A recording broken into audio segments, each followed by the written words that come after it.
Hoje nós vamos falar sobre culpa, como lidar com a culpa. Quando a gente procura no dicionário o conceito de culpa, uma das definições que se apresenta é de que é uma responsabilidade que ocasiona dano ou prejuízo a outra pessoa ou a nós mesmos. Ou seja, nós temos a emoção de ter errado, e essa emoção gera o sentimento de culpa. Mas então, qual que é a consequência da culpa na nossa vida?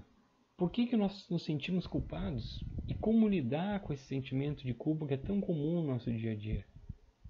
Tudo isso nós vamos estudar e conversar juntos para buscarmos um entendimento, um norte para esse sentimento que traz um peso para a nossa vida. E é cada vez mais um desafio nós lidarmos com isso. Nós já nos confrontamos várias vezes em determinado momento, em determinada situação, com esse sentimento. E é normal. É um sentimento que deriva daquele momento em que o nosso comportamento não se ajusta com o que nós esperávamos de nós mesmos. Então aí já dá para ter uma ideia de onde vem a culpa, a origem dela.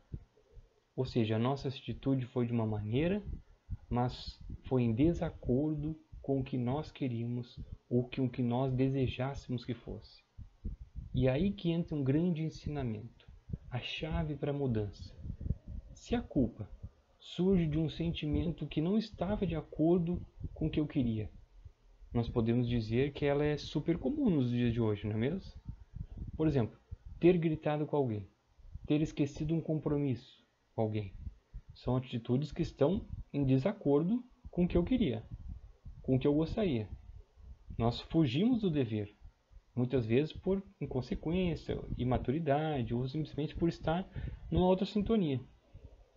Hoje em dia é normal nos frustrarmos com um comportamento errado que já tivemos, com uma fala equivocada. E isso acontece com todos nós encarnados e desencarnados. É normal. Tanto é que diante da mulher adúltera, onde estavam prestes a atirar pedra nela, Jesus diz: aqueles que tiverem sem erros, que seja o primeiro a atirar pedra nela. E aos poucos foram largando as pedras, as mãos, foram recuando, primeiro os mais velhos, até o mais novo. Porque todos nós estamos sujeitos a erros e já erramos. Então, errar é uma condição normal, que temos que lidar. A culpa vem. A diferença está no tempo em que eu carrego comigo esse sentimento. Isso mesmo. Se o erro acontece, a culpa vem, a diferença está no quanto tempo eu estou carregando ela comigo. Agora, se eu uso esse sentimento de culpa por algo errado que eu fiz para me impulsionar a fazer diferente algo em seguida, ou se eu uso esse sentimento para ficar guardado em mim. Qual dos dois que nós estamos fazendo? A culpa para nos impulsionar, opa, vou fazer diferente? Ou a culpa para guardar, para nos fazer de vítima? Aquele que nós percebemos, a culpa, que nos faz pensar, vou agir diferente. Ou aquele que nos faz pensar, eu errei. Isso só me está fazendo mal. São duas formas diferentes da gente pensar. Então, acerca desse sentimento, o benfeitor Emmanuel vai nos dizer: quando fugimos do dever, precipitamo-nos ao sentimento de culpa, da qual se origina o remorso, com múltiplas manifestações, impondo-nos brechas de sombras aos tecidos sutis da alma. Então, o benfeitor nos dá um norte para entendermos a origem da culpa. De onde está vindo ela e quais as consequências, né? Ela se origina quando fugimos do dever e acaba se tornando uma porta aberta para o remorso. E no momento que surge o remorso em nossa vida, por situações de desequilíbrio anteriormente praticado por nós, acabamos cedendo espaço para o negativismo, o menosprezo por nós mesmos. E involuntariamente, quando surge isso, a pessoa acaba afirmando para ela mesma e para os outros: eu não sou ninguém, eu não mereço isso, eu sou muito imperfeito. Essa energia negativa vai preenchendo e abrindo brechas para outros elementos na nossa vida. Então, quando o sentimento de culpa vem, ocorre um esvaziamento das nossas energias. E essas energias que vão sumindo poderiam ser simplesmente usadas para a construção, reconstrução, para a reparação daquele problema. Ou ainda no cumprimento do dever que tínhamos esquecido. Seja o dever do respeito, do compromisso, do cuidado. Por isso que o que determina e o que diferencia é o tempo que estamos com a culpa. Para alguns a culpa vem, mas serve de estímulo para mudar. Para outros a culpa vem, mas ela é armazenada dentro de nós e que acaba nos prejudicando. E isso ocasiona consequências tanto no campo espiritual como no campo material mesmo. No momento que eu estou com um sentimento de remorso, é como se fosse um imã para que atraia outras pessoas com essa mesma energia de negativismo, de remorso. E o contrário também é verdadeiro. Quando estamos sentindo alegres, com aquela gratidão pela vida, que tipo de pessoa será que nós vamos atrair? A gente não vê algumas pessoas por aí nas ruas, onde no meio social a gente encontra que tem tantas prosperidades, né? Tantas conquistas, tantas coisas boas. O que será que elas estão vibrando ou pensando? Será que eu também não posso agir também assim, dessa maneira? Vibrar e pensar o positivo, o ser grato? O intuito não é assustar ninguém, mas alertarmos de que quando armazenamos essa energia de culpa, remorso e negativismo, as consequências podem vir fisicamente, como doenças, e também espiritualmente, como obsessão. Mas vamos pensar assim, se eu cometi um erro, o que é normal, nós erramos constantemente, a culpa vem. Se eu ficar com ela e não reparar o erro cometido, pelo contrário, a culpa vem para nos estimular, como se fosse um trampolim, para que possamos pular daquela situação para uma melhor. Ela é como se fosse um alerta. Opa, isso eu preciso mudar. Pode parecer um pouco teórico isso, mas vamos colocar isso no nosso dia a dia? Vamos colocar na prática? Vamos lá. Eu entendi que a culpa é um sentimento normal, que vem quando erramos e que podemos usar ela para nos alavancar e corrigir a situação. Ok? Mas como é que eu vou fazer isso? Parece tão mais fácil ficar com a culpa, nos sentirmos vítimas. Fazer esse movimento é um pouco difícil. Realmente, exige de nós mais esforço, mas nos proporciona inúmeros benefícios. O contrário, ficar com ela e sentirmos vítimas nos trará inúmeros malefícios. Mas tem uma notícia boa. Se nós estamos nos sentindo com culpa, já é um sinal bom. Estamos de parabéns, porque nós agora somos capazes de perceber. Opa, erramos. Porque antes a gente fazia o erro em outras vidas e nem culpa sentia. Nem culpas tinha pelas más escolhas que cometemos.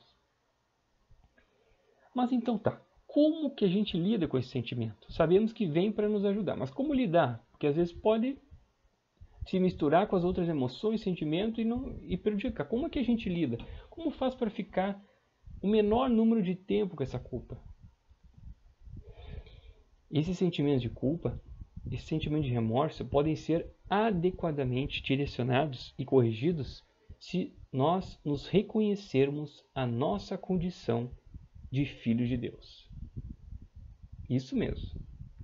Nós nos reconhecermos verdadeiramente como filhos de um Pai que é bom, misericordioso, justo, amoroso. Esse é o primeiro passo para a gente lidar melhor com ela. Reconhecermos como filhos do Criador. Se eu reconheço que eu sou filho de um Pai que é tudo isso, bom, justo, amoroso, misericordioso e muito mais, nós já estamos no caminho para lidar melhor com esse sentimento. Mas como assim? Tá, se eu sei que eu sou filho de Deus, quer dizer que eu não vou ter mais culpa? É isso? Veja bem, não é dessa forma. Nenhuma criatura, por pior que seja, os erros cometidos, escolhas erradas, deixa de ser filho de Deus. Não existe. Não existe atitude que nos tira esse posto. Por mais errada que seja, não nos tira a condição de filhos de um Criador. Deus não vai nos deixar de amar pelos nossos equívocos. Fala mais uma vez. Deus não vai deixar de nos amar pelos nossos equívocos. Isso já não dá uma grande alívio no coração? Aquele sentimento de culpa já não diminui um pouco? Quando a gente sabe que tem um Pai amoroso e não vai nos deixar de amar pelos nossos equívocos, né? Isso já é muito bom. Pelo contrário, quando nós necessitamos do amparo e do auxílio divino, tendo reconhecido que as nossas falhas, esse amor infinito irá nos alcançar, nos trazendo oportunidades para reparar, forças para a gente se reajustar perante a nossa consciência. Então, vamos pensar assim. Quem é pai? Quem é pai que está assistindo? Pai ou mãe pode ser também. Se um filho errou e diante desse erro ele vem pedindo desculpa, arrependido, qual que é o sentimento que a gente tem quando vem um filho arrependido pedir desculpa? Será que é de menosprezo, de oprimir ou de um acolhimento? Se diante de um erro o filho vem pedir desculpas, você pai, você mãe, não tem dentro de você aquele amor de perdoar, de acolher? Agora imagina Deus com nossos erros. Se você, pai e mãe, tem esse sentimento com o filho que errou, pensa Deus conosco, que é um amor infinito. Nós temos uma parábola muito interessante que Jesus nos conta que ilustra bem sobre isso, que chama a parábola do filho pródigo. Jesus nos conta exatamente essa analogia. Quando o filho pede a parte que lhe cabe da herança, ele sai para o mundo em busca de prazeres, gasta tudo que tem, e depois de estar no fundo do poço, sem nada, sem ninguém, ele se arrepende e volta para sua casa. Chegando lá, adivinha, ele é recebido de braços abertos pelo seu pai, dá um beijo no seu rosto e juntos vão comemorar com uma festa. Chegando o pai até a dizer: esse meu filho estava morto e reviveu. Tinha se perdido e foi achado. Jesus conta essa parábola para que possamos entender que o pai que recebe o filho arrependido é Deus. E nós somos aquele filho que saiu para o mundo, aproveitou dos prazeres da vida inadequadamente e arrependeu, e se arrependeu, e voltou. O pai daquele filho não critica, não oprime, muito menos repreende pelo que ele fez. Quando ele vê que o filho está vindo em direção a ele arrependido, ele vai correndo atrás dele, abraçá-lo, dando um beijo no seu rosto. Da mesma forma, precisamos ter essa consciência de que não existe nada que nos afastará desse amor de Deus. Nada. Por pior que o erro que não cometemos, nada vai tirar esse amor de Deus. Nada com que fará que Deus nos coloque à margem das nossas necessidades. Para isso é necessário que nos colocamos na posição de arrependimento. Assim como o filho que voltou, arrependido. Mas vamos entender melhor o que é arrependimento. Arrependimento não significa lamentação, como muitas vezes nos aparece. Eu lamento. A palavra arrependimento, ela tem um significado que diz assim: mudança de mente, mudança de perspectiva.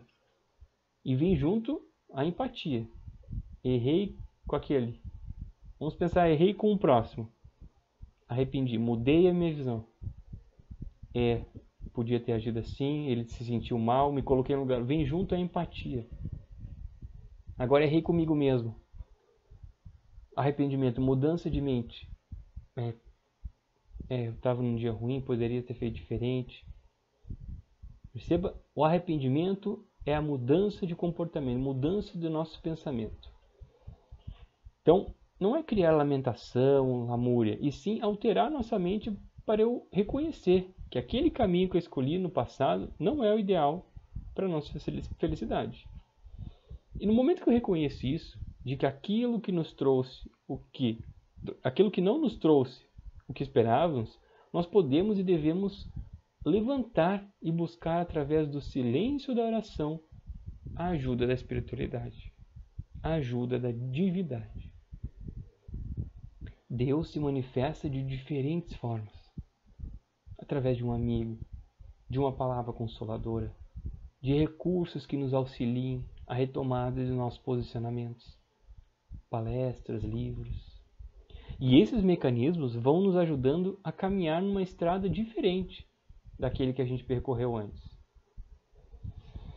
Tudo bem, eu entendi que eu sou um filho de Deus e que Deus é infinita bondade e eu não preciso carregar esse sentimento de culpa.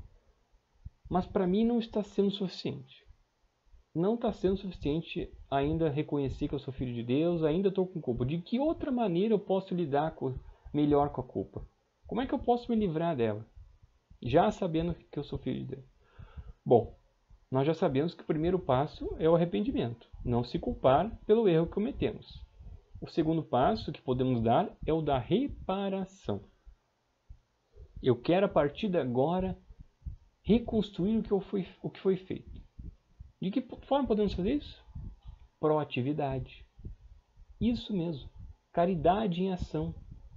Um dos exemplos que podemos ser e fazer é de dedicarmos nosso tempo para aliviar o sofrimento de outro, de fazer uma doação para uma entidade beneficente. Tudo isso com coração puro, genuinamente com amor. Como dizia Joana de Anjos, quem se dedica a enxugar a lágrima dos outros não tem tempo para chorar. Quem se dedica a enxugar as lágrimas dos outros não tem tempo para chorar. Ou seja, eu vou dedicar o meu tempo de coração aberto e verdadeiro para transformar aquele sentimento de culpa em luz, em oportunidades para os outros. Então, já temos aqui 2 pontos importantes de como lidar com a culpa: o arrependimento sincero e a proatividade em fazer o bem. Mas será que a gente pode fazer ainda mais? Será que tem um terceiro ainda para a gente ajudar mais a se livrar da culpa? Existe. Existe um outro remédio que alivia de vez aquela dor no peito. Sabe aquela dor no peito que bate quando sentimos aquela culpa, remorso? Que lugar será que eu compro esse remédio? Será que tem uma farmácia para esse remédio? Onde é que tem para vender que eu vou lá e comprar? Para nossa sorte existe sim esse remédio, mas ele não precisa ser comprado. Esse remédio que ajuda a aliviar um pouco mais a culpa se chama perdão. Como assim? Eu cometi um erro, eu machuquei o outro, eu estou me sentindo culpado. Onde é que o perdão entra para aliviar a culpa? Quando Jesus recomenda a Pedro perdoar não 7 vezes, mas 70 vezes 7, é um convite para que o perdão seja praticado para com o outro e para com o próximo sempre. Eu perdoar aquele que ofendeu, ou ainda, eu pedir perdão para aquele que eu machuquei, e o mais importante, eu me perdoar. Eu me perdoar. O auto-perdão é fundamental para que o alívio, aquela dor, aquela sensação de aperto possa desaparecer. Aquela sensação que temos no coração diminua. E será que tem um limite para a gente perdoar? Até quando que eu posso errar, ficar errando e me perdoando? O recado de Jesus prevalece. 70 vezes 7. Se perdoar sempre. Porque a gente está aqui numa escola. A Terra é uma escola de aprendizado. Quando eu coloco isso na minha cabeça, de que eu sou um ser imperfeito, cheio de falhas, que estou aqui para ser melhorado, os erros que eu cometo acabam sendo vistos de outra forma. Nós começamos a pensar, tudo bem, eu errei, vou me esforçar para não fazer mais isso novamente. E peço ajuda, espiritualidade, para que me ampare, para não cometer mais esse deslize. Isso é o auto-perdão. Isso é o auto-perdão. E perdão, meus amigos, minhas amigas, é um hábito. Perdão é um hábito que nós adquirimos aos poucos. Nós começamos perdoando as pequenas coisas, um papel de bala, uma toalha jogada em cima da cama, um machucado, esquecer um compromisso, uma briga. Quando vamos criando esse hábito de perdoar pequenas coisas, as grandes e maiores coisas vão se tornando fichinhas. Vai ser fácil e natural. Porque eu estou exercendo isso, eu estou exercendo o auto-perdão, para que quando chegar a minha vez de errar, eu esteja preparado para dizer: eu me perdoo. Sinto muito, eu me perdoo. E perceba que essa construção de pensamento que estamos fazendo para falar de como se livrar da culpa é um processo que podemos dizer que está ao nosso alcance. Vocês percebem que isso é algo que nós podemos fazer? De se arrepender, de reparar com ajudando o outro, de se perdoar. Isso é um processo que está ao nosso alcance. E um fator muito importante para que não surja o sentimento de culpa é a nossa intenção. Veja bem, no momento que eu pratico a ação e tenho a melhor das intenções, mas mesmo assim acabo errando, o sentimento de culpa acaba sendo menor. E aí está uma grande chave para pensarmos antes de agir. Qual é a nossa intenção ao fazer isso? Se a minha intenção é genuinamente amorosa, eu vou ter ótimas condições de pedir desculpas depois se eu errei. Se eu acabei ofendendo, me passando. E acabo eliminando de vez aquele sentimento de culpa. Se a minha intenção é boa mesmo, com todo o meu amor, mas mesmo assim eu erro, eu acabo ofendendo, eu não vou ter melhor problema de ir lá e pedir desculpa, porque a minha intenção era boa. Mas também não significa que eu devo sair falando tudo para todos, porque a minha intenção é boa. Eu vou falar para aquele porque ele precisa ouvir aqui. A minha intenção... Devemos sempre pensar, passar pelaquela peneira da necessidade e da oportunidade certa. Agora, já se encaminhando assim para o nosso final da nossa reflexão, nós gostaríamos de trazer uma questão muito interessante que a gente vê nos dias de hoje, que é a culpa e o espiritismo. Será que estão relacionados? Vamos pensar assim.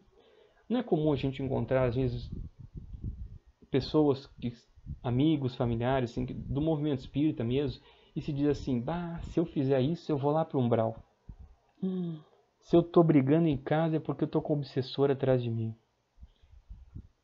Na medida que vamos conhecendo mais a doutrina, juntamente com a contribuição valorosa das obras de André Luiz e outros autores que nos trazem os relatos do mundo espiritual, nós vamos aprendendo mais sobre causa e consequência. Nós vamos entendendo e percebendo a lei de causa e efeito na nossa frente. Mas, às vezes, misturamos as nossas interpretações e as nossas imperfeições. Muitos de nós acabamos fantasiando e criando ideias e certezas que são erradas e acabam gerando culpa. Por exemplo, a pessoa que estuda a doutrina, tem um conhecimento e acaba misturando ideias assim que não são certas. Um exemplo, como no nosso dia a dia, gritei e briguei com alguém. Essa pessoa, se fazer essa mistura na cabeça errada, pode pensar: errei. Vou ter que espiar isso para poder aprender e alguém vai vir brigar e gritar comigo, porque eu fiz o mesmo. Não é assim que funciona. Acima da lei de causa e efeito, existe uma coisa que a gente esquece muito, que se chama lei do amor. Essa é a constituição das leis, é a soberana. Se a gente pensar toda vez que eu errei, eu vou ter que passar por aquilo para reparar, eu vou entrar num processo de loucura e de culpa. Nós sabemos que se erramos, precisamos reparar. Mas não significa que o que eu vou sofrer vai ser as mesmas consequências do meu ato. A lei de Deus nos permite que possamos reparar o mal com o bem. Não somente passar por aquilo que fizemos. Cada caso é um caso. Cada caso é um caso. Vamos pensar assim: cortei um braço de alguém. Já era. Na outra vida eu vou ter que vir sem braço. Não é assim que funciona. Deus permite que a gente possa trabalhar para amenizar isso. Trabalhar na área da saúde, ajudar aquelas outras pessoas que estão com problema de braço. E se a gente trabalha com amor genuíno, com a melhor da intenção de mudar a vida dos outros, às vezes até de graça, as consequências para isso a gente não pode nem imaginar. Pode vir só até em outra vida, sem um dedinho, ou sem um movimento de um dedo, ou ainda não vi com nada. Pois o trabalho que eu me dediquei, empenhei, foi muito maior. Então a gente não pode esquecer isso, pessoal. Errei. Vou ter que pagar. Não. Se a gente pensar assim, você estará em um ciclo de culpa infinito. Errou? Ok. Eu tenho que pensar assim. Errei. Mas eu tenho um pai justo e amoroso. Só ele sabe o que vai acontecer. Até lá, eu vou me esforçar para reparar. Vou fazer de tudo para amenizar o sofrimento de quem eu causei. E ainda vou fazer muito mais. Então, se a gente tem essa consciência de que eu posso mudar as minhas atitudes futuras, as minhas consequências, reparando no bem, aquele sentimento de culpa não cabe mais a nós. Portanto, a culpa na visão espírita é um sentimento que devemos esquecer o mais depressa possível, a fim de que o arrependimento venha. E assim, quando a gente se arrepende, a gente não faz ideia da quantidade de amparo da espiritualidade que está à nossa volta, comemorando, feliz. Conseguimos, agora é a nossa chance de poder ajudá-los, ajudar. André Luiz, quando estava no umbral, quando conseguiu ter o sentimento do arrependimento, foi aí que Clarencio conseguiu chegar mais próximo e poder ajudá-lo a resgatar. No momento, então, que eu tenho um arrependimento sincero e a gente confia que Deus nos dará os mecanismos necessários para reparar aquele erro, aquele equívoco e, consequentemente, para reajustar a nossa consciência, nós estamos no caminho certo. Primeiro nos vamos arrepender e segundo, confiar em Deus, que Ele vai dar o caminho, vai dar os materiais para eu poder ajustar aquele erro. Que nós possamos cada dia mais perceber essas oportunidades que surgem para a gente alterar o nosso futuro. Deus dá inúmeras oportunidades para a gente alterar os erros que cometemos. E a partir de uma atitude diferente do nosso presente. Portanto, agora fica muito mais claro aquela frase famosa de Chico Xavier que diz: embora ninguém possa voltar atrás e fazer um novo começo, qualquer um de nós pode começar agora e fazer um novo fim. Esse é o convite, meus amigos, para que a gente possa esquecer a culpa e começar a trabalhar incansavelmente para repararmos no bem e assim estarmos no caminho da nossa evolução. Muito obrigado.